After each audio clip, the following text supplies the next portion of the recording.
Hi, it's me, and it's midnight again with another lesson on how to use a camera. This time we're going to be talking about exposing a picture, and that is essentially how bright or how dark an image is. What is the right exposure? Who knows? I think my tastes have changed over the years. Sometimes I really like a bright, high key image. Sometimes I like it really moody and noirish. Depends on how I feel at the time. A lot of things to talk about: brightness, contrast. It's a lot. So the most important thing is, I think, is a question: what do you want the person who is currently looking at the picture to feel at the moment? And one of those things that can help assist in that is exposure: how bright, how dark an image is. And in a camera, there are three settings that dictate exposure, and it is the relationship between those three that you need to be able to juggle to get the image that you want, right? So the first setting in a digital camera, it's called the ISO, and it's the same with film, but we'll talk about that later. In a digital camera, you change the ISO from whatever it can do, from 50 or 100 to 3200, 6400. More fancy cameras can go up to 200, I don't know, 15,000, 16,000.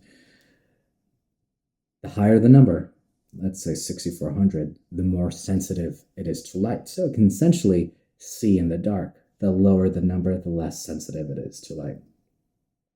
The flip side of using a really high number is that it introduces a lot more noise into the image. So, if you're going outside and there are absolutely no lights and you just pump up the ISO to 12,000, there's going to be a lot of noise. Or in the shadows, there's going to be like a bunch of color and speckles that you might not actually want. In film cameras, you can't change it. It's literally dictated by the film stock. This is 200 Kodak Gold, 200 ISO. Portra is 400 ISO. There's something called Cinestill, which is 800 ISO, I believe. You can't change that in film. There are ways to manipulate how you treat the actual number. That's a lesson for the future. The second thing that changes the exposure is called the aperture, and that's essentially what it is. An aperture is how large, how wide, or how small the hole of the lens is. The smaller the number, let's say 2.8 f2, it's also called the f-stop.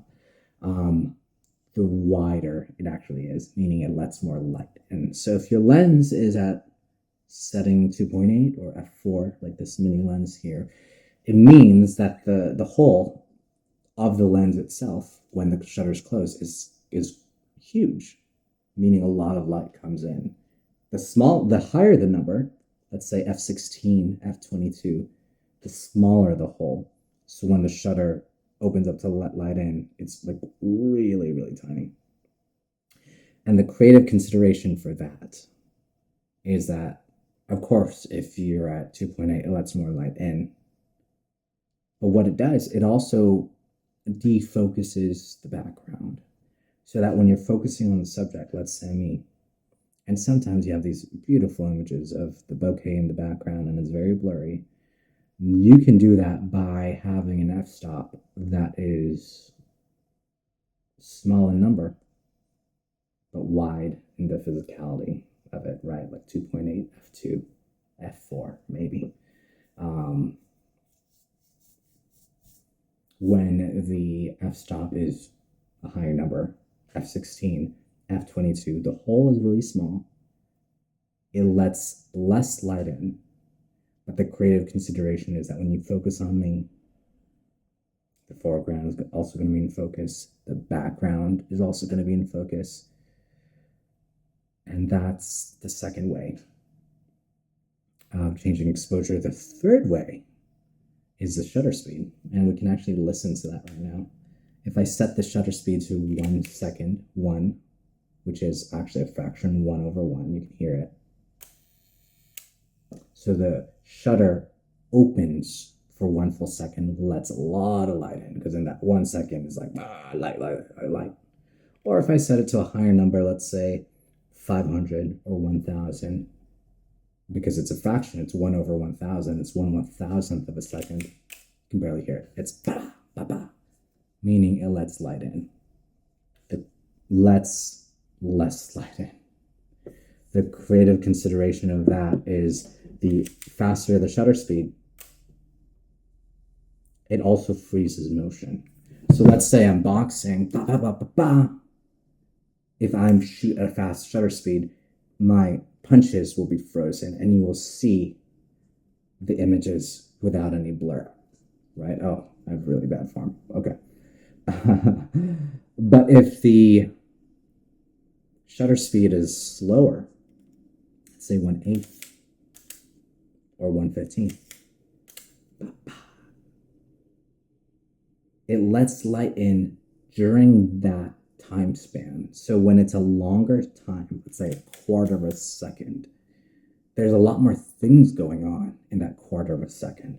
And that's what introduces that film, that's what introduces that motion blur, right? So when you're shooting two people boxing against each other, and if you want to introduce creatively like this sense of motion and action, and you just don't want to freeze it, you shoot at a slower shutter speed. 1/15th, 1/30th, maybe 1/2 if you want to see them as like a blur of light and you have somebody stationary in the background. And that's the creative consideration of that. There's ISO, there's the f-stop or aperture, and then there's the shutter speed. There's a relationship between all three of those settings that dictate how bright and how dark an image is, and you really just have to give a little bit here so that you can take a little bit there to get an image that, to your eyes, is not too bright and it's not too dark.